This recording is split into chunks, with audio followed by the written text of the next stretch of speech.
গত ২০১৯ সালের লোকসভা নির্বাচনের পর বিজেপি কেন্দ্রীয় ক্ষমতায় আসে এবং কেন্দ্রীয় ক্ষমতায় আসার পর সারা দেশ জুড়ে এনআরসি করার ঘোষণা দেয় এবং এনআরসির মাধ্যমে ভারতবর্ষের একটি বিশেষ শ্রেণীর মানুষকে তারা এনআরসির আওতায় এনে বাদ দিয়ে তাদেরকে ডিটেনশন ক্যাম্পে নিয়ে যাওয়ার ঘোষণা দেন।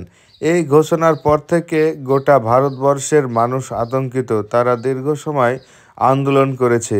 আবার ইতিপূর্বেই ২০২৪ সালের অল্প সময়ের মধ্যে যে লোকসভা নির্বাচন রয়েছে, এই নির্বাচনকে সামনে রেখেই ভারতবর্ষের বিভিন্ন জায়গার মানুষের আধার নিষ্ক্রিয় হয়ে যাচ্ছে এবং পশ্চিমবঙ্গ তার ব্যতিক্রম নয়। পশ্চিমবঙ্গের বিভিন্ন জায়গায় প্রচুর মানুষকে নোটিশ করে দেওয়া হয়েছে আধার ইউআইডিএআই এর তরফ থেকে, যাতে জানিয়ে দেওয়া হয়েছে তাদের আধার কার্ড নিষ্ক্রিয় করে দেওয়া হয়েছে, যার ফলে তারা সরকারি বিভিন্ন যে সমস্ত সুবিধাগুলি পেত সেইগুলি যেমন বন্ধ হয়ে গিয়েছে, তার পাশাপাশি ওই আধার লিঙ্কের মাধ্যমে তাদের যে সমস্ত সম্পদ ছিল তাও বাজেয়াপ্ত হয়ে যাওয়ার আতঙ্ক রয়েছে। আর এই আতঙ্কের মধ্যে দিয়েই যখন কাটছে সে সময়তে আধার নিয়ে যে কোনো ঘোষণায় যেন সাধারণ মানুষকে আতঙ্কিত করে তুলছে। ইতিপূর্বেই আমরা জানি যে ৫ বছরের নিচের শিশুদের জন্য যে আধার কার্ড দেওয়া হয় তা ব্লু আধার কার্ড বা নীল আধার কার্ড হয়ে থাকে। নীল রঙের আধার কার্ড দ্বারা এই সমস্ত শিশুদের আধার কার্ডকে চিহ্নিত করা হয়।